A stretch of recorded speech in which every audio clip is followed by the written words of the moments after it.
Good afternoon all of you. I am Saurabh Kumar Pandey.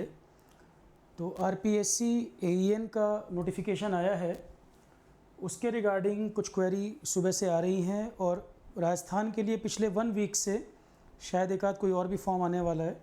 तो उसके लिए बच्चे लगातार क्वेरी रेज कर रहे थे कि सर आप इसमें कुछ कंटेंट कवर करा दीजिए। तो उसी के बारे में ये डिस्कशन कर रहा हूँ मैं।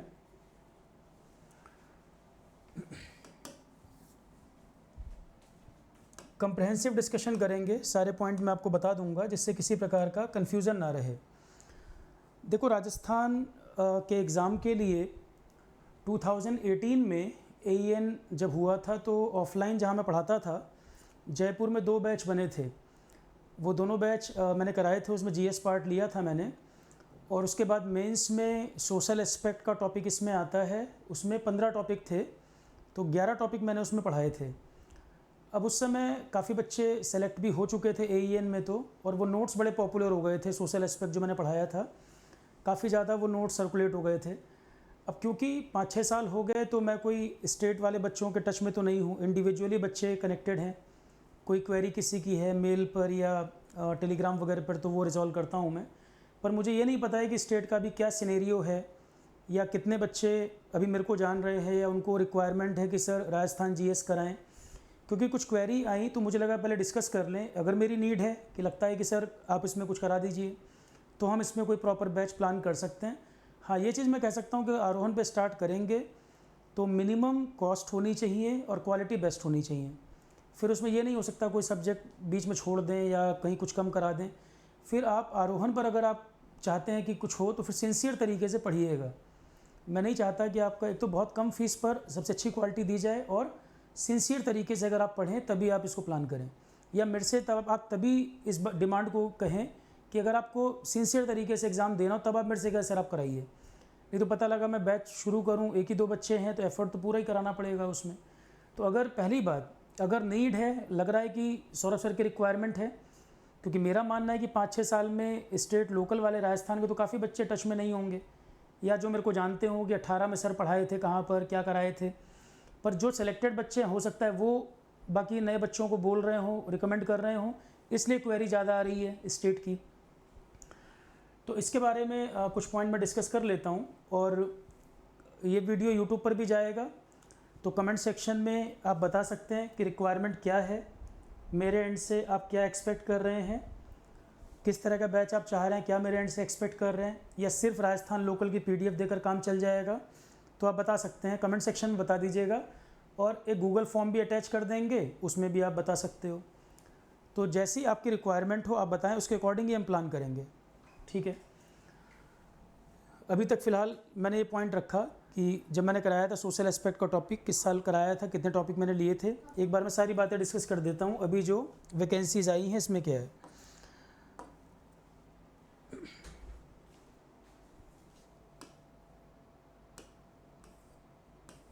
देखो, ये 5 अगस्त का नोटिफिकेशन है, आज ही जारी हुआ है ये, और रिलीज़ हुआ है उसके बाद ही 5-7 क्वेरी तो उसके बाद ही आ गई हैं। एक एक करके देखें। आरपीएससी अजमेर 5 अगस्त, आज ये रिलीज़ हुआ है नोटिफिकेशन। एई की 1014 सीटें हैं। सबसे पहले एई की 1014 सीट। नोटिफिकेशन कभी भी आए, कोई भी एग्ज़ाम आपको देना हो, ओरिजिनली खुद पढ़ा करिए, किसी और के बताए हुए पर नहीं। मैं जैसे मैं समझा रहा हूँ आपको, पर आपकी जिम्मेदारी है नोटिफिकेशन एक बार ध्यान से ज़रूर पढ़ें। बीच बीच में कुछ पॉइंट्स होते हैं जहाँ पर छोटी सी गलती आपको कंपटीशन से बाहर कर सकती है।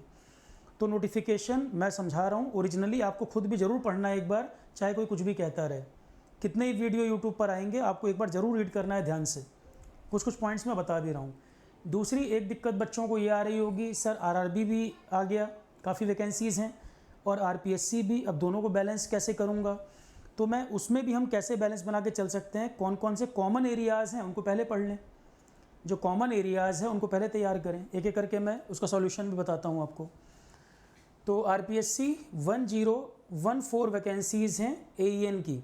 इसके अलावा भी कोई एक आध फॉर्म बच्चों ने मुझे सिलेबस भेजा था, कोई एक आध वैकेंसी राजस्थान की शायद और भी है, तो अगर मैं राजस्थान जीएस के लिए कराऊंगा तो वो इसके सारे एग्ज़ामों में काम आ जाएगा। ठीक है।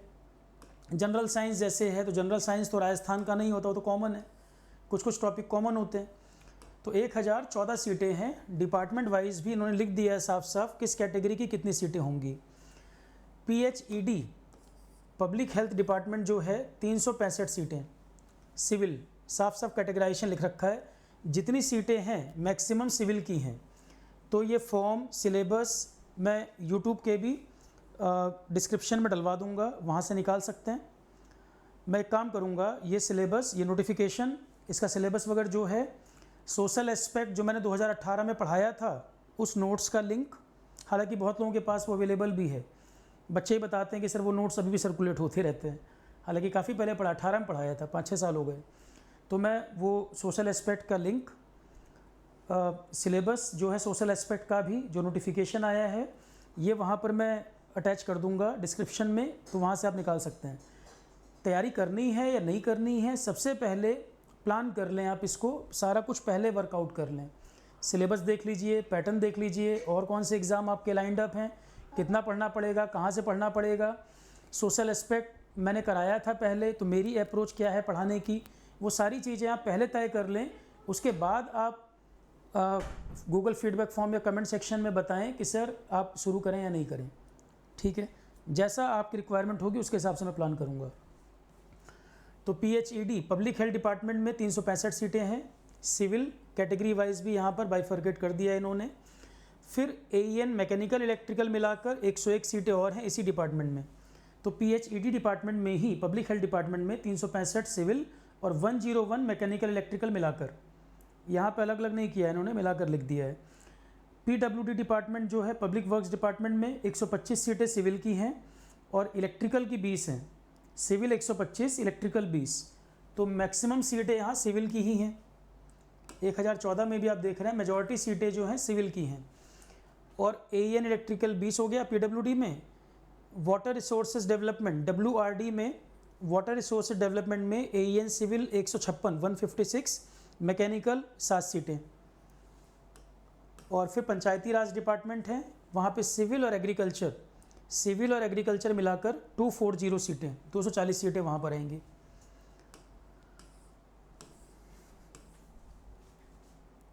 ठीक है, अब इसमें अगला पॉइंट देखें। एज इन्होंने बता रखा है 21 से 40 साल। एज जो है 21 से लेके 40 ईयर्स, 21 से लेके 40 साल वाले बच्चे अप्लाई कर सकते हैं। बाकी कुछ लोगों के लिए एज रिलैक्सेशन, वो यहाँ पे चार्ट बना के इन्होंने मेंशन कर दिया है। जिनके लिए रिजर्व जो बेनिफिट है एज रिलैक्सेशन वाला, वो चार्ट बना के यहाँ पर लिख दिया। तो जो जिसके लिए जो कैटेगरी में हो वो देख ले। एज वाला तो कोई इशू है नहीं, क्लियरली मेंशन कर दिया है इन्होंने किसके लिए क्या एज कौन दे सकता है। बाकी जनरली 21 से 40 साल, तो काफ़ी लोग इसमें कवर हो ही जाएंगे, काफ़ी लोग इसमें कवर हो जाएंगे। अगला जो पार्ट हमें देखना है अब इसका एग्ज़ाम पैटर्न। एग्ज़ाम पैटर्न क्या है, देखो यहाँ पर उन्होंने लिखा है चयन की प्रक्रिया क्या होगी। सबसे पहले प्रीलिम्स का पेपर होगा जो क्वालिफाइंग नेचर का है। प्रीलिम्स का पेपर क्वालिफाइंग होगा, फिर मेंस होगा, और ध्यान रखें इसके बाद यहाँ इंटरव्यू भी मेंशन किया है। तो 3 स्टेज हो गई, prelims, mains, then interview. Prelims, mains, उसके बाद इंटरव्यू। पैटर्न क्या होगा, सबसे पहले हम प्रीलिम्स की बात कर लें। प्रारंभिक परीक्षा ऑब्जेक्टिव होगी, ऑनलाइन या ऑफलाइन, स्लैश करके लिखा है, ऑनलाइन या ऑफलाइन मोड में कराई जाएगी। प्रारंभिक परीक्षा प्रीलिम्स के सभी क्वेश्चन ऑब्जेक्टिव होंगे। प्रीलिम्स के सभी क्वेश्चन ऑब्जेक्टिव नेचर के होंगे। फॉर्म भरने की डेट 14 अगस्त से लेकर 12 सितंबर, 14 अगस्त से स्टार्ट होगा, 12 सितंबर तक भरा जाएगा। बाकी मैंने बताया फ़ोटो वोटो कैसी रहेगी, ज़रूर ध्यान से पूरा नोटिफिकेशन पढ़ लीजिएगा। ऐसा ना करें कि चश्मा लगा के फ़ोटो खिंचा रहे हैं फिर कह देंगे रिजेक्ट हो गया फॉर्म। ये गलती मत करना, नोटिफिकेशन ज़रूर ओरिजिनली पढ़ना है ठीक से। अब यहाँ पर एग्ज़ाम स्कीम वगैरह देख लेते हैं, और कोई पॉइंट तो नहीं रह रहा है यहाँ। OTR वगैरह आएगा, रजिस्ट्रेशन शुल्क क्या होगा,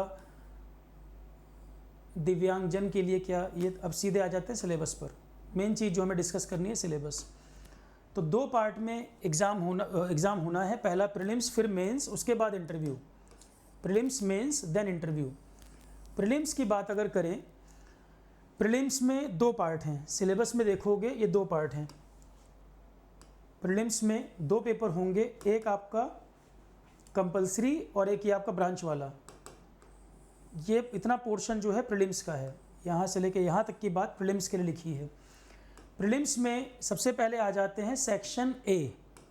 सेक्शन ए जिसमें इन्होंने लिखा है GK and general science including Rajasthan specific GS. तो एक एक करके मैं सारे टॉपिक आपको बता देता हूँ। जीके के साथ करंट अफेयर भी जोड़ दो। दूसरा जनरल साइंस, तीसरा Rajasthan specific GS. Rajasthan specific GS, ये 3 पार्ट हैं जीएस में जो पेपर 1 में आना है। और दूसरा प्रीलिम्स में ही आपका टेक्निकल का पार्ट होगा। तो प्रीलिम्स में हो गए 400 नंबर का, प्रीलिम्स आपका हो गया 400 मार्क्स का, 200 में जीएस और 200 में आपका टेक्निकल, दोनों ही 2-2 घंटे के हैं। प्रीलिम्स आपका हो गया 400 नंबर का, 200 नंबर का जीएस और 200 नंबर का टेक्निकल। 2 घंटे का ये भी है और 2 घंटे का ये भी है। ठीक, नेगेटिव मार्किंग वगैरह भी आगे आगे मेंशन कर रखा है, नोटिफिकेशन में नेगेटिव भी लिखा हुआ है, तो नोटिफिकेशन जरूर ध्यान से एक एक पॉइंट को पढ़ना है। अब इसमें आ जाते हैं GK and current affair. Sir GK and current affair क्या मतलब हुआ? जीके एंड करंट अफेयर आपका इंडिया लेवल का भी आएगा और राजस्थान लोकल तो आएगा ही। राजस्थान लोकल जीएस में आप मान लो 200 क्वेश्चन आएंगे ना, 50 से 60% अकेले राजस्थान लोकल आएगा। 200 में से कम 100 नंबर का अकेले राजस्थान लोकल के क्वेश्चन आपको मिलेंगे। बाकी 100 में इंडिया का कुछ जीएस होगा, जीके करंट अफेयर वगैरह और जनरल साइंस होगा। तो इस 200 मार्क्स में भी 50 से 60% अकेले राजस्थान लोकल होगा, अकेले राजस्थान लोकल होगा और बाकी 100 में जनरल साइंस भी आ जाएगा, कुछ इंडिया का जीएस भी आ जाएगा। ठीक है, तो GK and current affair, static GK में आपका awards and honours, sports, international organisation, international जो विजिट हो रही हैं या कोई एग्रीमेंट हो रहे हैं, ये सब आपका जीके में आ जाएगा स्टैटिक पार्ट में। और फिर करंट अफेयर, करंट अफेयर आपका पेपर जिस मंथ में होगा, लास्ट का 1 से 1.5 महीने का छोड़ देना, उसके पहले का 1 से 1.5 साल, कई बार उससे पुराने क्वेश्चन भी करंट अफेयर में पूछ लेता है। उसके लिए क्लास में जो कराया जाए उस पर ध्यान रखिए। जैसे स्कीम का क्वेश्चन है, 2 साल पुराना क्वेश्चन भी स्कीम पे पूछ लेते हैं, तो उसके लिए टीचर जो पढ़ाए उस पर डिपेंड कर सकते हैं। और इसके तो बहुत सारे बैचेज स्टेट के, राजस्थान में तो बहुत सारी कोचिंग है इसके बैच चलाएंगी, और जो बड़े बड़े इंस्टीट्यूट हैं उनके बैच भी आएंगे। तो अगर आपको लग रहा है सर वहाँ ऑलरेडी अच्छा हो रहा है, तो आप फिर तो कोई बात नहीं, टीचर की जिम्मेदारी बनती है कि वो करंट अफेयर उस हिसाब से कराए। मैं अगर करा रहा हूँ तो मेरी रिस्पॉन्सिबिलिटी है। तो करंट अफेयर जब एग्ज़ाम होगा, लास्ट का 1 से 1.5 महीना मत पढ़ना, उसके पहले का 1.5 साल तक का डाटा, ये ड्यूरेशन से आना चाहिए। उससे पुराने कुछ क्वेश्चन अगर आते हैं तो वो टीचर की समझदारी पर है कि वो किन एरिया को पिक कर रहा है। खासकर स्कीम और प्रोग्राम वगैरह के पुराने क्वेश्चन आ जाते हैं, जैसे उज्ज्वला योजना पुरानी हो गई पर अभी भी लगातार चर्चा में है, पीएम किसान योजना, इस तरह के क्वेश्चन। राजस्थान की भामाशाह योजना, भले वो पुरानी स्कीम हो गई हैं पर एग्जाम में क्वेश्चन बन जाते हैं उन पर भी। तो ये तो हो गया जीके करंट अफेयर। दूसरा है जनरल साइंस। तो जनरल साइंस आरआरबी के बैच में अभी चल ही रहा है लाइफ साइंस अभी मैंने कंप्लीट कराया, फिजिक्स केमिस्ट्री करा रहा हूँ। फिजिक्स केमिस्ट्री में भी आज 12वीं क्लास 12th लेक्चर अब हो रहा है, और 20 के आसपास लेक्चर फिजिक्स केमिस्ट्री के हैं और 25-26 लेक्चर आसपास लाइफ साइंस है। लाइफ साइंस स्कूल लेवल पे बायो कहते हैं, हायर लेवल पे लाइफ साइंस कहते हैं। तो जनरल साइंस तो आपका आरआरबी में भी आएगा, यहाँ भी कॉमन हो गया। तो जो आरआरबी की तैयारी कर रहे हैं, common GK current affair, general science, ये तो दोनों को पढ़ना है। कोई आरआरबी दे रहा हो या इसकी तैयारी कर रहा हो, ये तो दोनों को पढ़ना है। और ये तो ऑलरेडी आरोहण पर लाइव चल ही रहा है जनरल साइंस। ये खत्म होगा तो देखेंगे पॉलिटी शुरू कर देंगे या जीके करंट अफेयर शुरू कर देंगे, कोई एक कर देंगे। करंट अफेयर ऑलरेडी मई तक का पढ़ाई दिया है, जुलाई तक के क्वेश्चन भी करवा दिए हैं, मई तक की थ्योरी भी करा दी है, जुलाई तक के क्वेश्चन भी करवा दिए हैं करंट अफेयर में। और करंट अफेयर लगातार मैं अपडेट करता ही रहता हूँ। पीडीएफ मैं फ्री अवेलेबल कर देता हूँ, वैसे भी अगर किसी को पीडीएफ से लगता है कर सकता है, पीडीएफ ऑलरेडी मैं फ्री अवेलेबल कर देता हूँ। अब आता है राजस्थान स्पेसिफिक। राजस्थान स्पेसिफिक का मतलब हो गया राजस्थान का ही history, polity, geography, current, Rajasthan local. Rajasthan local सबसे ज़्यादा अगर कोई स्टेट लोकल जीएस पूछता है वो राजस्थान, हमेशा कहता हूँ मैं। 50-60% क्वेश्चन जीएस में अकेले राजस्थान लोकल के होंगे। इसका एक तरीका तो है, कोई एक लोकल बुक ले सकते हो, क्लास अगर मैं कराऊंगा तो क्लास तो कराऊंगा ही, साथ में हेल्प के लिए कोई एक लोकल बुक ले सकते हैं। पतली पतली किताबें आती हैं, कोई मोटी किताब चक्कर में मत पढ़ना। अगर मैं क्लास करा रहा हूँ या कहीं कोई कोचिंग क्लास करा रहा होगा, कहीं भी पढ़ रहे होगे या सेल्फ स्टडी कर रहे होगे, तो नोट्स तो मिल ही जाते हैं, कोई एक लोकल बुक ले लो, ठीक है। इसमें बहुत ज़रूरी है राजस्थान के जितने पुराने पेपर मिल जाएं उनको ज़रूर लगा लो, क्योंकि राजस्थान के हर पेपर में स्टेट लोकल तो बहुत आता है। तो अगर काफ़ी सारे पेपर राजस्थान लोकल अलग अलग इस एग्ज़ाम पेपर निकाल लो और PYQs लगा लोगे, तो PYQs से भी कई सारे क्वेश्चन आपको रिपीट भी मिल जाएंगे। PYQ बहुत हेल्प करेगा। तो क्लास हो गई, कोई एक लोकल बुक हो गई, और साथ में PYQs, इतना राजस्थान लोकल के लिए यहाँ पर काफ़ी है। यहाँ पे इतना कवरेज काफ़ी हो जाएगा भाई। राजस्थान के हिल्स, राजस्थान का सेंसस, राजस्थान की लेक्स, वहाँ के प्रोग्राम्स, ज्योग्राफी, बॉर्डर कहाँ कहाँ से शेयर कर रहा है, ठीक है, क्लाइमेट वहाँ का कैसा है, मतलब वहाँ के बारे में सारी चीज़ें, वहाँ की GDP, मेन ऑक्यूपेशन क्या है लोगों का, फिर डेजर्ट एरिया के बारे में चीज़ें। पॉइंट ये है कहने का कि राजस्थान से जुड़ी चीज़ें जब हम नेशनल GS पढ़ाते हैं या इंटरनेशनल टॉपिक पढ़ा रहे होते हैं, तब तो जैसे मान लो नेशनल GS में हमने कहीं पर राजस्थान का जिक्र आया, सांभर लेक, तो सांभर लेक बोलकर हमने राजस्थान बताकर छोड़ दिया।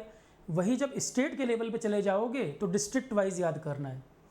यहाँ पर क्वेश्चन बन जाएगा डिस्ट्रिक्ट वाइज, कौन सा टूरिस्ट प्लेस कहाँ पर है डिस्ट्रिक्ट में, कौन सा टेम्पल किस ज़िले में पड़ता है, कौन सा ज़िला कहाँ कहाँ से बाउंड्री बना रहा है। सेंसस का डाटा भी डिस्ट्रिक्ट वाइज, लिटरेसी ज़िले के हिसाब से कहाँ ज़्यादा थी, सेक्स रेशियो कहाँ ज़्यादा था, कहाँ मिनिमम था, फॉरेस्ट कवर किस डिस्ट्रिक्ट का सबसे ज़्यादा, किसका कम, तो वहाँ पर डिस्ट्रिक्ट वाइज इन्फॉर्मेशन आ जाएगी, ये अंतर आ जाएगा, ठीक है। तो ये तो हो गई प्रीलिम्स में GS की बात। दूसरा हो गया टेक्निकल ऑब्जेक्टिव। प्रीलिम्स में ही, प्रीलिम्स का दूसरा पेपर होगा आपका टेक्निकल ऑब्जेक्टिव। सिविल इंजीनियरिंग आरोहण पे ऑब्जेक्टिव पूरा करवा रहा हूँ मैं, 9 के आसपास सब्जेक्ट हमने करा भी दिए हैं। अभी इस समय BMC चल रहा है आरोहण पर, इस समय RRB में भी क्योंकि टेक्निकल आएगा, तो टेक्निकल का सिविल में पूरा करवा रहा हूँ आरोहण पर। और जो टीचर हैं ऑलरेडी एक्सपीरियंस लोग हैं जो करा रहे हैं, जो कई समय से पढ़ा रहे हैं, कुछ ऐसे भी हैं जो ऑलरेडी AE लेवल पे सर्व भी कर रहे हैं। उसके अलावा इलेक्ट्रिकल में सारे सब्जेक्ट तो नहीं, इलेक्ट्रिकल आरोहण पे आपको करवा रहा हूँ मैं, कोशिश कर रहा हूँ ज़्यादा से ज़्यादा करवाने की, पर आप मान के चलो इलेक्ट्रिकल में 8 तक सब्जेक्ट लगभग आपको मिल पाएंगे। मैकेनिकल में कोशिश है पूरा मिल जाए। तो सिविल तो पूरा होना ही है, मैकेनिकल भी पूरा होना है, इलेक्ट्रिकल में 7-8 सब्जेक्ट तक पूरे हो पाएंगे, क्योंकि जब तक अच्छे टीचर अवेलेबल नहीं होंगे मैं कराऊंगा नहीं। टेक्निकल ऑलरेडी सिविल पूरा होने वाला है, अभी इसमें BMC चल रहा है, उसके बाद इरिगेशन हाइड्रोलॉजी होना है इसमें, और मैकेनिकल में भी काफ़ी सब्जेक्ट हो गए हैं, प्रोडक्शन वाला पार्ट अभी होना है इसमें। इलेक्ट्रिकल की जो बात है, इलेक्ट्रिकल में लगभग मान के चलो मशीन, पावर सिस्टम ऐसे मिला के लगभग 7-8 सब्जेक्ट इलेक्ट्रिकल में तो करा ही देंगे। कोशिश करेंगे और ज़्यादा हो जाए तो बेटर है, और ज़्यादा हो जाए तो और बेटर है। कोशिश करेंगे इलेक्ट्रिकल में भी ज़्यादा कराने की, मैकेनिकल सिविल तो पूरा टेक्निकल में करा देंगे। ऑब्जेक्टिव की बात कर रहा हूँ मैं, टेक्निकल ऑब्जेक्टिव,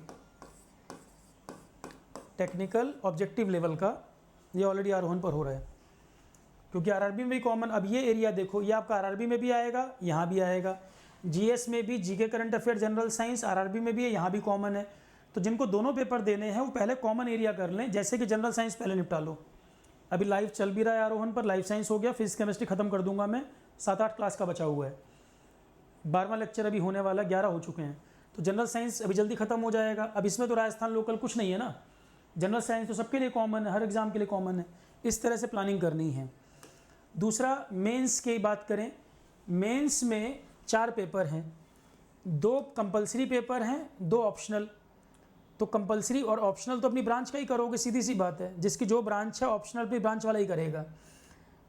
पहला पेपर हिंदी, हिंदी के लिए पृथ्वीनाथ पांडे एक बुक आती है जनरल हिंदी की, या राजस्थान में अगर कोई पॉपुलर बुक आप जानते हो तो वो ले लो। हिंदी तो कोई राजस्थान लोकल और यूपी लोकल तो है नहीं, हिंदी तो सबके लिए एक जैसा ही। एक बुक आती है जनरल हिंदी बाई पृथ्वीनाथ पांडे। अब पांडे लिखा हुआ है तो कोई मेरा रिलेटिव नहीं है, कहीं सोचो कि सर प्रमोट कर रहे हैं। सोशल मीडिया की आज तक ये भी प्रॉब्लम है कि सर सरनेम मिल रहा है, आपके रिलेटिव तो नहीं, आप प्रमोट कर रहे हो, मैं जानता भी नहीं हूँ। यूपी PCS में ये किताब बहुत चलती है, इसलिए बता रहा हूँ मैं, पुरानी बुक है, बहुत पहले से चलती है। तो सामान्य हिंदी पृथ्वीनाथ पांडे की बुक आती है, यूपी PCS में बहुत चलती है ये। और हिंदी के लिए राजस्थान के जिन एग्ज़ाम में हिंदी आता हो उनके पीवाईक्यू नहीं छोड़ सकते, ध्यान रखना, पीवाईक्यू जरूर लगाना है। तो हिंदी जिन एग्ज़ाम में राजस्थान में आता है उनके पीवाईक्यू, यूपी में आता है हिंदी, यूपी के पीवाईक्यू लगा लो। हिंदी के लिए बहुत पेपर अवेलेबल हो जाएंगे, राजस्थान के भी और यूपी के भी, ये मिला के हिंदी अच्छे खासे पेपर लगा लो और ये किताब साथ में हेल्प कर देगी। हिंदी आप यहाँ से कवर कर लोगे। कुछ क्लासेस हिंदी की आरोहण पर है, 100% तो नहीं, बस कुछ क्लासेस 20-22 लेक्चर हिंदी के आरोहण पर भी अवेलेबल है, वो भी हेल्प कर देगा। तो मुझे नहीं लगता कि राजस्थान के बच्चों को हिंदी में कोई प्रॉब्लम आने वाली है। हिंदी उनका ऑलरेडी भी ठीक होता है, समझ में आता है उनको हिंदी आसानी से। यूपी के पेपर लगा लो, राजस्थान के पुराने पेपर लगा लो, हिंदी आप पहले भी ठीक हैं हिंदी में। एक मैंने बुक भी बता दी सपोर्ट के लिए, तो हिंदी आप यहाँ से भी कर सकते हो। कुछ क्लासेस आरोहण पर भी है हिंदी की, 22 के आसपास लेक्चर है। दूसरा आपका सबसे टेढ़ा काम जो सबसे ज़्यादा परेशानी लोगों को है वो सोशल एस्पेक्ट ऑफ इंजीनियरिंग, इसकी बात मैं कर लेता हूँ अभी। और पेपर 3-4 आपका टेक्निकल है, ये भी डिस्क्रिप्टिव है। मेंस में जो ऑप्शनल पेपर है वो डिस्क्रिप्टिव आएगा, प्री में ऑब्जेक्टिव है, मेंस में डिस्क्रिप्टिव है। प्री में ऑब्जेक्टिव, मेंस में डिस्क्रिप्टिव। इसके लिए खासकर ध्यान रखना, ईएससी के कन्वेंशनल क्वेश्चन, इसकी प्रैक्टिस करना। यहाँ से क्वेश्चन उठाएगा भी, ईएससी कन्वेंशनल क्वेश्चन यहाँ से उठाएगा, या सीएससी के कन्वेंशनल कहाँ उसको मिलेंगे, 2 जगह कन्वेंशनल पूछता है। इंजीनियरिंग सर्विसेज में कन्वेंशनल आते हैं और सिविल सर्विसेज में कुछ सब्जेक्ट हैं, सारे नहीं, कुछ सिलेबस में थोड़ा सा अंतर है। तो ईएससी के कन्वेंशनल और सीएससी के कन्वेंशनल प्रैक्टिस यहाँ से कर सकते हैं। जब मेंस ऑप्शनल की बात आएगी, ईएससी कन्वेंशनल ज़्यादा इंपॉर्टेंट है, यहाँ से क्वेश्चन बहुत मिलेंगे। और किसी का ईएससी कन्वेंशनल लग गया हो, कम से कम 10-15 साल का ये लग गया हो, तो सीएससी कन्वेंशनल भी देखे। कन्वेंशनल तो वो यहाँ से टारगेट करेगा। ऑब्जेक्टिव भी जो आएगा आपका टेक्निकल में, एई लेवल का, ऑब्जेक्टिव में भी आपको गेट ईएससी के क्वेश्चन मिल जाएंगे। तो टेक्निकल के लिए आपको जो लेवल रखना है, टेक्निकल के लिए जो आपको लेवल रखना है, ईएससी से थोड़ा सा नीचे 19-20 का अंतर होगा। 19-20 का अंतर मान लीजिए गेट ईएससी का टेक्निकल जो होता है, क्योंकि डिस्क्रिप्टिव अगर आपको देना है, अब आप कह दोगे सर एई में क्या मैं एसएससी जेई का टेक्निकल पढ़ के गया हूँ तो इसका ऑब्जेक्टिव हो जाएगा। ऑब्जेक्टिव में बन भी जाए पर डिस्क्रिप्टिव क्या करोगे, फिर पढ़ोगे तो एक ही बार ना।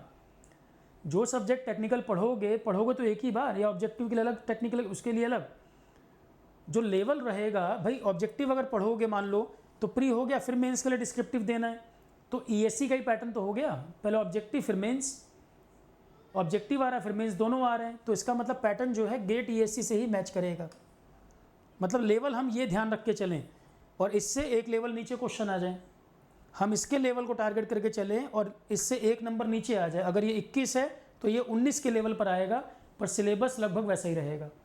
और सिलेबस चाहे तो आप मैच कर लेना, वहीं से उठाया भी होगा इन्होंने, सिलेबस आप चेक कर लेना, इन्होंने वहीं से उठाया होगा, क्योंकि इंजीनियरिंग सर्विसेज सबसे बड़ा एग्जाम है इंजीनियरिंग बैकग्राउंड के लिए, तो रेफरेंस तो उसी को लिया होगा। देखो यहाँ लिख रखा है मिनिमम 40% मार्क्स एग्रीगेट, ये सब कंडीशन लिखी हुई है। मिनिमम क्वालिफाइंग क्राइटेरिया भी लिखा हुआ है, ये सेकंड पॉइंट में मिनिमम क्वालिफाइंग क्राइटेरिया भी चाहिए। मिनिमम क्वालिफाइंग अगर नहीं होगा पेपर 1 पेपर 2 में तो आगे चेक ही नहीं होगा। मिनिमम क्वालिफाइंग नहीं होगा तो चेक नहीं होगा। दूसरी बात, एक ये पॉइंट ध्यान देने वाला है, इसमें ये कह रहे हैं कि 5 ऑप्शन आएंगे, अगर कोई क्वेश्चन नहीं भी कर रहे हो, छोड़ रहे हो, तो कोई ना कोई ऑप्शन टिक करना जरूर है, पूरी तरह से ब्लैंक नहीं छोड़ना। देखो यहाँ पॉइंट क्या लिखा है, इसीलिए बोल रहा हूँ नोटिफिकेशन ध्यान से पढ़ना। 5 ऑप्शन होंगे, blue ball point pen use करना है और मैंडेटरी है कि एक ना एक ऑप्शन जरूर टिक करना है। अगर आप किसी क्वेश्चन को अटेम्प्ट नहीं कर रहे हैं तो 5 नंबर ऑप्शन को टिक करना होगा, नहीं तो वो माना जाएगा आपका गलत, 1/3 नेगेटिव हो जाएगा। ये पॉइंट ध्यान दो, नोटिफिकेशन ध्यान से नहीं पढ़ेंगे, कई लोग चूकेंगे, इस पर मिस कर जाएंगे। 5 ऑप्शन आएंगे, अगर आप कोई क्वेश्चन अटेम्प्ट नहीं भी कर रहे हैं तो उसको 5 नंबर सर्कल करिएगा कि आप अटेम्प्ट नहीं कर रहे हैं। अगर आप कोई भी सर्कल डार्क नहीं करेंगे, आपने क्वेश्चन अटेम्प्ट भी नहीं किया और 5 नंबर मार्क नहीं किया, तो ये आपको 1/3 नेगेटिव दे जाएगा। अभी क्या होता है, आप कोई क्वेश्चन अटेम्प्ट नहीं कर रहे, कुछ भी मार्क नहीं किया, आगे बढ़ गए, गलत मार्क करोगे तभी नेगेटिव होता है। वो कह रहा है कि आपने क्वेश्चन अटेम्प्ट नहीं किया, अगर क्वेश्चन अटेम्प्ट नहीं किया तो आपको सर्कल 5 मार्क करना है। क्वेश्चन छोड़ भी रहे हैं तो सर्कल मार्क करके इन्फॉर्म करिए अगर कोई भी पांचों में से सर्कल डार्क नहीं किया गया है, आपने सारे छोड़ दिए हैं, तो 1/3 नेगेटिव माना जाएगा। नेगेटिव मार्किंग पता लग रहा है साफ साफ। और कोई कैंडिडेट जिसने who has not darkened any of the 5 circle is more than 10% question, अगर 10% क्वेश्चन में उसने कोई भी ऑप्शन मार्क नहीं किया है, वो डिस्क्वालीफाई माना जाएगा। देखो, अगर 10% क्वेश्चन ऐसे हो गए जहाँ कुछ भी मार्क नहीं कर रहा है, वो अगर 10% क्वेश्चन ऐसे निकल गए जिसमें वो कोई ऑप्शन मार्क नहीं कर रहा है, क्वेश्चन अटेम्प्ट नहीं किया और मार्क भी नहीं कर रहा है, मान लो 7 नंबर क्वेश्चन मुझे नहीं आता, तो भी मुझे 5 नंबर सर्कल करके बताना है कि मुझे नहीं आता। अगर मैं कुछ भी मार्क नहीं कर रहा हूँ और 10% क्वेश्चन ऐसे हो गए कि जो मैंने अटेम्प्ट नहीं किए और 5 नंबर मार्क करके बताया भी नहीं, तो मैं वहीं पर डिस्क्वालीफाई हो जाऊँगा, आगे कुछ भी स्कोर नहीं देखा जाएगा। तो जो क्वेश्चन छोड़ना भी है उसमें 5 नंबर मार्क करना है। अगर 10% क्वेश्चन ऐसे हो गए जिनमें आपने कुछ भी मार्क करके नहीं बताया, तो वहीं पर डिस्क्वालीफाई हो गए। इसीलिए नोटिफिकेशन जरूर ध्यान से पढ़ना है, ठीक है। और मिनिमम क्वालिफाइंग मार्क्स मेंशन कर रखा है उन्होंने, मिनिमम क्वालिफाइंग साफ साफ लिख रखा है। और कितने गुना लोग बुलाए जाएंगे प्री के तुलना में मेंस में, 15 गुना लिखा हुआ है यहाँ पे। लिखा कहीं पढ़ रहा था मैं, 15 टाइम्स वो भी लिख रखा है, कितने % लोग बुलाए जाएंगे इंटरव्यू के लिए, कितने गुना बुलाए जाएंगे मेंस के लिए, कितने गुना, यहीं कहीं मैं पढ़ रहा था, इसमें लिखा हुआ है, वो पॉइंट भी मेंशन था, यहीं कहीं लिखा था।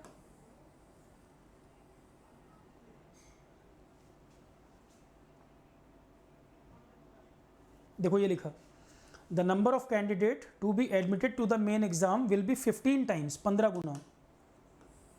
गुना। तो द नंबर ऑफ कैंडिडेट जो मेंस एग्जाम के लिए बुलाए जाएंगे 15 गुना किसका? नंबर ऑफ वैकेंसीज का। मेंस के लिए बुलाए जाएंगे नंबर ऑफ वैकेंसीज का 15 गुना। तो कितना रिजल्ट होगा? 1014 सीटें हैं और 15 गुना बच्चे मेंस के लिए बुलाए जाएंगे, ये कह रहा है।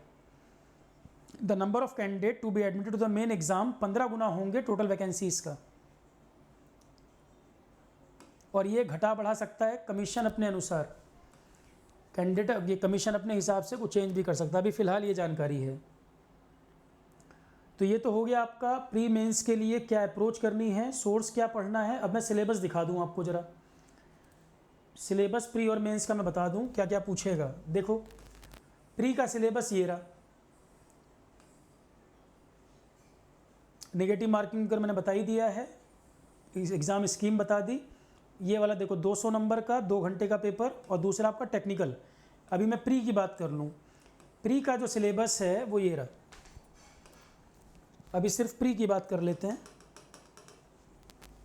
प्री का सिलेबस ये है,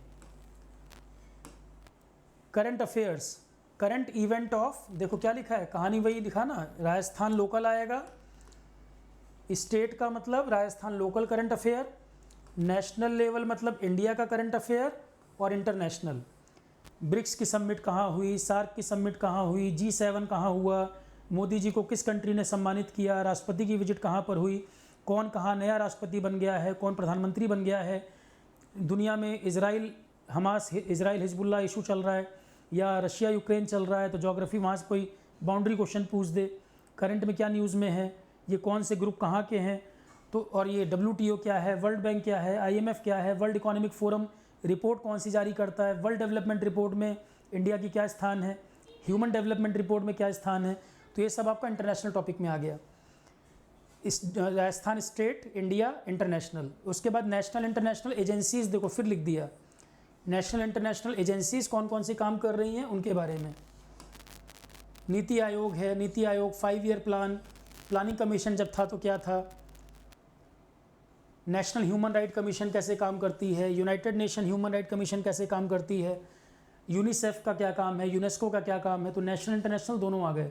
games and sports, games and sports में राजस्थान का कोई प्लेयर आर्चरी में, शूटिंग में, दौड़ने में, अलग अलग जो प्लेयर हैं राजस्थान के, यहाँ से क्वेश्चन बनेगा। फिर स्पोर्ट्स में इंडिया का और इंटरनेशनल में ग्रैंड स्लैम से क्वेश्चन बहुत आते हैं, टेनिस से, टेनिस के जो ग्रैंड स्लैम है वहाँ से क्वेश्चन बहुत आता है।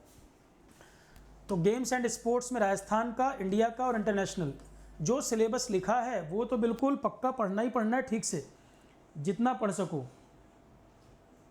क्लियर है?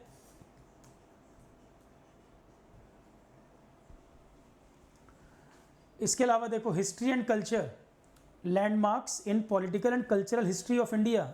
अब देखो यहाँ पे खेल घुमाया ना इसने, ऐसे ही बेवकूफ़ बनाते हैं। वहाँ लिख दिया सीधे जीके एंड करंट अफेयर, बस वहाँ पे सिर्फ लिख दिया है जीके एंड करंट अफेयर, और आरपीएससी की साइट से सिलेबस निकला है ये, मैं शेयर कर दूंगा, यूट्यूब लिंक में भी डाल दूंगा मैं, देख लेना। ये जो और यूट्यूब लिंक अगर ओपन नहीं होगा तो टेलीग्राम पे भी रहती है चीज़ें। टेलीग्राम लिंक ये है मेरा t.me/gs4all1। अभी टेलीग्राम पे भी सब डाल दूंगा मैं सारी चीज़ें, वहाँ से भी निकाल सकते हो। टेलीग्राम वाला लिंक ये है t.me/gs4all1, नाम है चैनल का सौरभ पांडे GS4all। पीडीएफ मैं यहाँ शेयर करता भी रहता हूँ, सौरभ पांडे GS4all। अब देखो ऐसे बेवकूफ़ बनाते हैं, जीके एंड करंट अफेयर लिख दिया। अब राजस्थान सबके दिमाग में चलेगा। Landmarks in political and cultural history of India, India का हिस्ट्री पूछ दिया, कुछ क्वेश्चन आ जाएंगे। मेजर मॉन्यूमेंट्स इंडिया के कौन कौन से हैं बताओ। किताबें, भारत की फ्रीडम स्ट्रगल जो रही, पुनर्जागरण का समय जो रहा, ब्रह्म समाज, आर्य समाज, इनके बारे में बताओ। हिस्ट्री एंड कल्चर, फिर राजस्थान का बताओ। लिख दिया बस जीके एंड करंट अफेयर, और पूछ सब रहा है। तो ये तो आरआरबी का भी जीएस है, ये तो आरआरबी में भी आएगा, इसमें भी आएगा। ये तो आरआरबी में भी जीएस कॉमन आएगा, राजस्थान का आपका इसमें और ऐड हो जाएगा। तो राजस्थान का बाकी सारा, राजस्थान का मेडिवल, सोशल इकोनॉमिक, राजस्थान का जो मुगलों से जो कनेक्शन रहा है राजस्थान के समय में, राजवंश कौन कौन से रहे हैं, उसके अलावा आपका music, dance, theatre, handicraft, fair, festival, ये सब आएगा। प्री की बात कर रहा हूँ मैं, ये प्री का है। और जनरल साइंस में तो आपका फिजिक्स, केमिस्ट्री, बायो, खासकर 10 तक की साइंस पे कमांड होना ज़रूरी है। 10 तक की साइंस पे कमांड होना ज़रूरी है, ज़्यादा क्वेश्चन आपको वहाँ से मिलेंगे। 10 तक की जो साइंस है उस पर कमांड होना ज़रूरी है, ज़्यादा क्वेश्चन वहाँ से मिलेंगे। उसके बाद फिर एनवायरनमेंट एंड पॉल्यूशन, एक टॉपिक ये भी है, एनवायरनमेंट एंड पॉल्यूशन। ये तो आपका मेंस में भी आना है, सोशल एस्पेक्ट में भी आना है, और प्री में भी लिख रहा है। एनवायरनमेंट एंड पॉल्यूशन मेंस में भी आना है और प्री में भी लिख रहा है सिलेबस में। उसके अलावा राजस्थान के इकोनॉमिक डेवलपमेंट, क्या जीडीपी है, क्या इंडस्ट्रीज़ है, मिनरल क्या हैं, ट्राइबल्स के बारे में, मेन उद्योग क्या हैं, अनएम्प्लॉयमेंट का क्या मुद्दा है, पॉवर्टी का क्या इशू है, हाल फिलहाल की योजनाएं कौन सी हैं, ये सब आएगा। ज्योग्राफी एंड नेचुरल रिसोर्सेज, देखो ज्योग्राफी एंड नेचुरल रिसोर्सेज में ecology and wild life of India लिख रहा है, फिर राजस्थान के कंटेक्स्ट में भी लिख रहा है। इसका मतलब सिलेबस वही है। आरआरबी का जीएस जो पढ़ रहे हो वो जीएस पूरा इसमें भी काम आएगा आपका प्री का, बस राजस्थान एडिशनली ऐड हो जाएगा, और अच्छा खासा ऐड होगा राजस्थान का खुद का जीएस भी बहुत है। तो सिलेबस अच्छा खासा है, इस एग्ज़ाम का ध्यान रखिए। प्री मेंस, प्री में टेक्निकल और जीएस दोनों, उसके बाद आपका मेंस में भी दोनों आ रहा है, सोशल एस्पेक्ट हिंदी और टेक्निकल, और वहाँ डिस्क्रिप्टिव आ रहा है। तो ये पूरा अच्छा खासा टाइम वाला एग्ज़ाम है। डेट कुछ बच्चे बता रहे हैं 6 से 9 फरवरी, 6 से 9 फरवरी। तो टेक्निकल अगर आपका ठीक ठाक है तो बाकी चीज़ें तो आप रेडी कर लेंगे, और मेंस तो वैसे भी प्री के बाद ही होना है, तो मेंस के लिए टाइम है। फ़िलहाल प्री पे पूरा फोकस करिए, फ़िलहाल पूरा फोकस प्री पर। सिलेबस ये है टेक्निकल का, तो एक बार ईएस वाले सिलेबस से मैच कर लेना।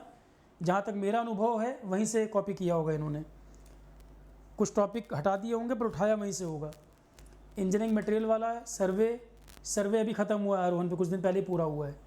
आरसीसी, स्ट्रक्चरल, स्टील, इसके अलावा आपका एक ये वाला सब्जेक्ट है जियोटेक सॉइल हो गया ना, आरसीसी, फ्लूड, सारे सब्जेक्ट तो हैं ये। Public health engineering, highway and bridges, फिर इलेक्ट्रिकल का सिलेबस, मैकेनिकल। तो सिलेबस जो लिया है, कुछ सब्जेक्ट छोड़ दिए होंगे, ज़्यादातर वही ईएस वाले उठाए होंगे, जहाँ तक मुझे लगता है कोई कॉपी वहीं से करेगा। हिंदी का सिलेबस ये है, हिंदी का संधि, समास, उपसर्ग, प्रत्यय, पर्यायवाची विलोम, शब्द युग्मों का अर्थभेद, वाक्यांश के लिए एक सार्थक शब्द, शब्द शुद्धि, वाक्य शुद्धि, मुहावरे, लोकोक्तियाँ, पारिभाषिक शब्दावली। तो यूपी वाला ही सिलेबस है, यूपी में भी यही सब आता है। तो यूपी पीसीएस के पेपर लगा सकते हो इसके लिए। बाकी जो किताब मैंने बताई, संक्षिप्तीकरण, वृद्धिकरण, पत्र लेखन, प्रारूप लेखन, अनुवाद। ठीक, अब आ जाते हैं सोशल एस्पेक्ट। सोशल एस्पेक्ट के टोटल 15 टॉपिक थे। 2018 में जो पढ़ाया था मैंने ऑफलाइन, 15 टॉपिक थे, 11 पढ़ाए थे मैंने उसमें। इसमें पहला तो आपका वही जीडीपी, जीएनपी, इकोनॉमी, ये WTO, trips, ISO standard, 5S theory, ये सब आएगा। ये आपका project management, economy, standard quality, 3 topic से मिलके। आईपीआर वगैरह तो मैंने अभी पढ़ाया है, सीजीपीटीएम का पेपर हुआ था, उसकी पीडीएफ भी दी थी मैंने। फिर PPP model, BOT model, project management का पार्ट है ये, 3rd वाला, ये 4th वाला। फिर राजस्थान लोकल में रूरल डेजर्ट एरिया के लिए सैंड ड्यून स्टेबलाइजेशन कैसे कर सकते हैं, रूरल एनर्जी, डिफॉरेस्टेशन की समस्या कैसे उसको सॉल्व कर पाएंगे, ये सारा डिस्क्रिप्टिव है। प्रधानमंत्री ग्रामीण सड़क योजना, राइट टू इन्फॉर्मेशन, उसके प्रोविज़न क्या क्या हैं। फिर इसमें एक्ट वगैरह भी आए थे, लेबर एक्ट वगैरह भी आया था, ये रहा लेबर रिलेशन आया था, trade union, NREGA scheme, factory act के बारे में सब पढ़ाया था ये। प्रोजेक्ट प्लानिंग, CPM पार्ट, ये प्रोजेक्ट मैनेजमेंट का पार्ट हो गया। इन्वायरमेंट, ये पूरा का पूरा इन्वायरमेंट है, ये पूरा का पूरा इन्वायरमेंट। एक टॉपिक इसमें माइग्रेशन की समस्या जो है, एक्सोडस जो है, जो लोग बाहर चले जाते हैं कामकाज के लिए राजस्थान में, वो समस्या। फ्लाई ऐश को कैसे यूटिलाइज़ किया जाए, ये सब आया था। ये सब तो रेडियो एक्टिव के ऊपर पढ़ाया था, ये क्वेश्चन आया भी था। रेडियो एक्टिव वेस्ट के ऊपर आया था, science and technology, project designing, project evaluation, वही प्रोजेक्ट इसका पार्ट है ये, प्रोजेक्ट मैनेजमेंट का। तो उसमें 11 टॉपिक मैंने कराए थे। प्रोजेक्ट मैनेजमेंट मैंने नहीं कराया था, दूसरे टीचर ने लिया था। प्रोजेक्ट मैनेजमेंट मैंने आरोहण पे इंजीनियरिंग सर्विसेज के लिए पढ़ा दिया है, तो वो पूरा कंटेंट मैं आपको दे दूंगा, क्योंकि प्रोजेक्ट मैनेजमेंट में जनरल टॉपिक जो है वो कॉमन रहेंगे। प्रोजेक्ट मैनेजमेंट आरोहण पे मैंने इंजीनियरिंग सर्विसेज को पढ़ा दिया है, वो वाला कंटेंट मैं इसमें पूरा ऐड कर दूंगा। तो 11 टॉपिक तो पढ़ाई थे, प्रोजेक्ट मैनेजमेंट मैंने नहीं कराया था, अभी आरोहण पे मैंने करा दिया है, वो कंटेंट में जोड़ दूंगा इसके साथ। ठीक है, ये सारा सिलेबस है। और ये वाले नोट्स जो मैंने 11 टॉपिक पढ़ाए थे, ये मैं लिंक डाल दूंगा यूट्यूब पे, टेलीग्राम पे भी शेयर कर दूंगा, अभी वो चेक कर सकते हैं आप। 2018 वाली कॉपी है, वो चेक कर सकते हैं क्या किस तरह से मैंने पढ़ाया था, लिखने का तरीका क्या था लिखाने का, और हर लाइन मैंने वो लिखवाई हुई है क्लास के अंदर, डिक्टेट किया था और प्रॉपर नोट्स मैंने बनवाए थे, क्लास के अंदर सारा लिखवाया था, एक एक लाइन। तो ये आपका हो गया आरपीएससी की डिटेल। अब जिसकी जो ज़रूरत हो भाई, जो रिक्वायरमेंट हो, मेरे एंड से जो सपोर्ट चाहिए मुझे बता दीजिएगा, अकॉर्डिंगली हम प्लान कर लेंगे। क्योंकि मेरे दिमाग में नहीं था कि मैं कोई बैच लॉन्च करने वाला हूँ या क्या है, क्योंकि मुझे ये पता था 5-6 साल हो गए बच्चे टच में नहीं हैं, और इतने सारे कोचिंग बैच लॉन्च करेंगे तो ज़्यादातर बच्चे लोकल कोचिंग कर लेते हैं वहाँ पर, और हर कोई अपनी तरफ से कोशिश करता है अच्छे से अच्छा पढ़ाने की, कोई भी ऑनलाइन ऑफलाइन कोई भी हो। पर क्योंकि क्वेरी आ रही थी तो मुझे नहीं पता कि कितने बच्चे अभी जान रहे हैं मुझे स्टेट के अंदर, क्योंकि 6 साल हो चुके तो मुझे अंदाज़ा नहीं है। अब अगर रिक्वायरमेंट है या ज़्यादा लोगों को लग रहा है कि भाई सौरभ सर ने पढ़ाया था या पुराने बच्चों ने उनको बता रखा है, रिकमेंड कर रखा है, तो ही मुझे पता लग पाएगा। क्योंकि अब मैं 3-4 साल से तो ऑनलाइन ही पढ़ा रहा हूँ, ऑफलाइन के टच में मैं हूँ नहीं। ऑफलाइन में भीड़ दिखती थी, बच्चे नज़र आते थे, पता लग जाता था कि भाई लोगों को क्या ज़रूरत है। तो यहाँ पर तो जो आप मुझे बताएंगे वो तभी पता चलेगा क्या करना है क्या नहीं। और स्टेट जीएस की जो बात है, कुछ एग्ज़ाम का स्टेट जीएस तो मैं बना के दे भी रहा हूँ। जैसे झारखंड का फॉरेस्ट का एग्ज़ाम है, तो झारखंड के मैंने 2 PDF बना के दे दिए हैं, तीसरे पे काम कर रहा हूँ मैं, आज शाम तक कल तक वो भी शेयर कर दूँगा मैं। झारखंड का काफ़ी अच्छा मैटर बन गया है, वो आज शेयर हो जाएगा, वो भी 2 पार्ट शेयर कर दिया, तीसरा मैं आज दूँगा। यूपी का 2 PDF कराए थे, थोड़ा सा और ऐड करूँगा उसमें, यूपी वाले जो बच्चे थे। उत्तराखंड करा दिया है स्टेट लोकल, और चौथा बिहार की भी 2 PDF हैं, एक आध उसमें जोड़ूंगा मैं। अभी फ़िलहाल झारखंड कंप्लीट होते ही अब जो मैं स्टेट वाला वर्क शुरू करूंगा, PDF तो मैं राजस्थान के बनाना शुरू कर दूंगा। कि अगर बच्चों को लग रहा है कि सर बैच मत कराइए, बस PDF केवल दे दीजिए, तो PDF तो मैं वैसे ही अवेलेबल कर देता हूँ, कोई बैच में हो ना हो तो भी, वो तो फ्री में अवेलेबल कर ही देता हूँ। PDF जो स्टेट वगैरह का भी है, करंट अफेयर का PDF है। पर किसी को लग रहा है क्लास की ज़रूरत है, आप समझाइए, पढ़ाइए, सोशल एस्पेक्ट भी समझना है, पूरा पढ़ना है, तो फिर वो बैच के लिए बताए। सिर्फ अगर PDF की बात है, स्टेट PDF देना, तो 3-4 पार्ट बना के स्टेट PDF तो मैं दे सकता हूँ। जैसे जिसकी ज़रूरत हो मुझे इन्फॉर्म कर दीजिएगा। ठीक है, चलो क्लास, थैंक यू। और एक कोई फॉर्म बच्चे और बता रहे थे कि सर एक कोई वैकेंसी और भी जनवरी के आसपास कुछ आ रहा है, वो मैं डिटेल नहीं देख पाया हूँ। राजस्थान की किसी एक वैकेंसी की और बता रहे थे, शायद जेई का या पता नहीं किसका बोल रहे थे। 2-3 बच्चों ने भेजा था, डिटेल में देख नहीं पाया अभी। जहाँ तक मुझे ध्यान आ रहा है कि जेई का शायद कुछ था। तो राजस्थान लोकल तो वहाँ भी कॉमन हो जाएगा, जो मैंने बताया राजस्थान लोकल वहाँ भी कॉमन होगा। राजस्थान लोकल, हाँ ये एक बच्चे ने बताया है RSM SSB JEN की वैकेंसी है। ओके, मेरे पास भेजा हुआ है पर मैं डिटेल नहीं देख पाया। पर राजस्थान लोकल वहाँ भी ट्रेंड यही रहेगा, 50% राजस्थान लोकल ही रहेगा वहाँ भी। मेजॉरिटी राजस्थान के किसी भी एग्ज़ाम में राजस्थान लोकल आएगा। तो जो राजस्थान अगर मैं PDF यहाँ दूंगा तो आपको उसमें भी काम आएगी। क्लास कराऊंगा तो दोनों के लिए कॉमन रहेगा। क्लास भी अगर मैं बैच भी बनाऊंगा तो दोनों के लिए कॉमन है। ठीक है, चलो class, thank you all of you.